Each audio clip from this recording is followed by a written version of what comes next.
Tonight, former Finance Minister P. Chidambaram joins us as the latest numbers show that India's GDP growth has significantly slowed down. What does this mean for the economy and what does this mean for you and me? And later, from the Prime Minister to Arvind Kejriwal to Rahul Gandhi, India's politicians are wearing their Hindu-ness on their sleeves, performing pujas and aartis in full view. Rahul Gandhi has been temple hopping as well in Madhya Pradesh. So is this a race to show who is more Hindu and what implications does that have? That's coming up in just a few minutes from now. But first, the big story that we're tracking today. India's GDP growth rate has significantly slowed down at this quarter. That's the second quarter of the year. In the last quarter, it was at 13.5%. We'll come to that in just a moment about why there's such a sharp gap. But experts say that this is the first time that we're actually seeing the impact of the Ukraine war on our growth rate. Also, what we're seeing is that the gross value added of the manufacturing sector, for instance, is down 4.3% from last year's second quarter. Mining, quarrying, manufacturing are the two sectors which are seeing a fall in what is called the GVA.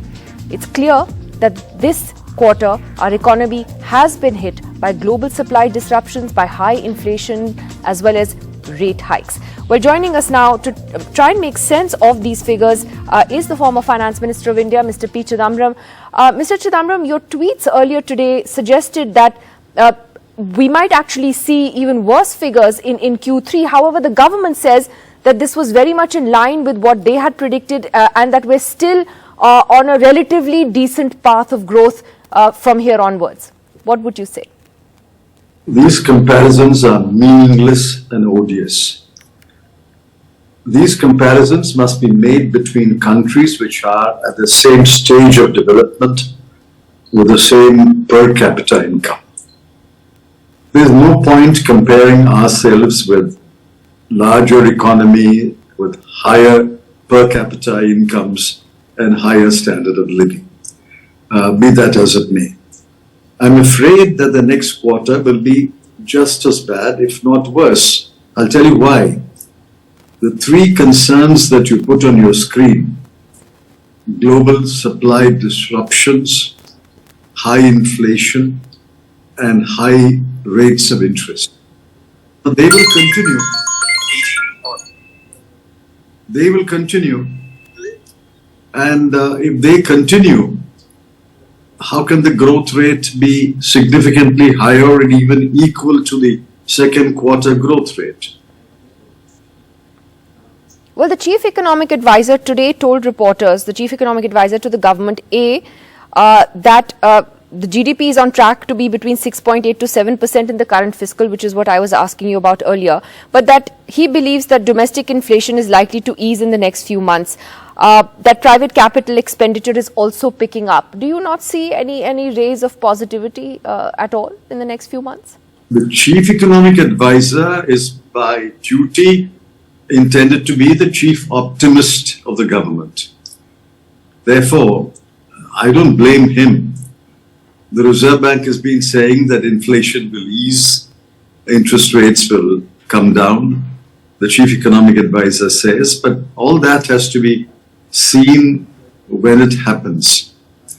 The point is, there are only four engines of growth. Of the four engines of growth, exports will decline because of the global recession. Capital investment by the governments, center and states, will decline because they are short of money. And many of them are indulging in welfare expenditure. And the central government also, in the year run-up to the parliament election, will spend more money on welfare measures. Private consumption is low and will become lower as long as there is high inflation and massive unemployment.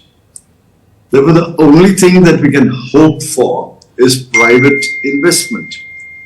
And private investment, as I tweeted earlier today, the atmosphere for private investment is completely vitiated and the appetite of private investors is extremely poor. So even if one of the engines picks up a little, we might get some modest growth.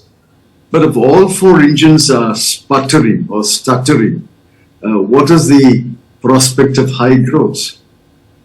So finally, Mr. Chidambaram, would you say that it's largely global factors? I know you said earlier today that you see both external and internal factors as being responsible for these figures.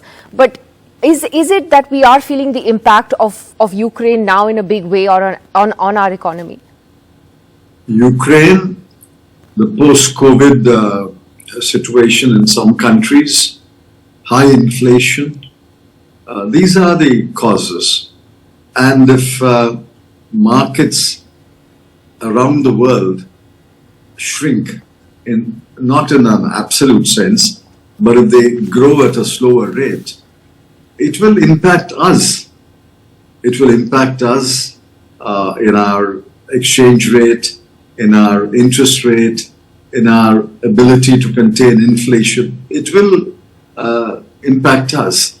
And to be in denial, like the Chief Economic Advisor and earlier the Reserve Bank have been, that we will get out of this crisis without too much hurt, is completely wrong. Let's assume that we will get out of this crisis without being hurt too much. But still, you must take the necessary fiscal and monetary steps to counteract these external and internal factors, right, and give us growth.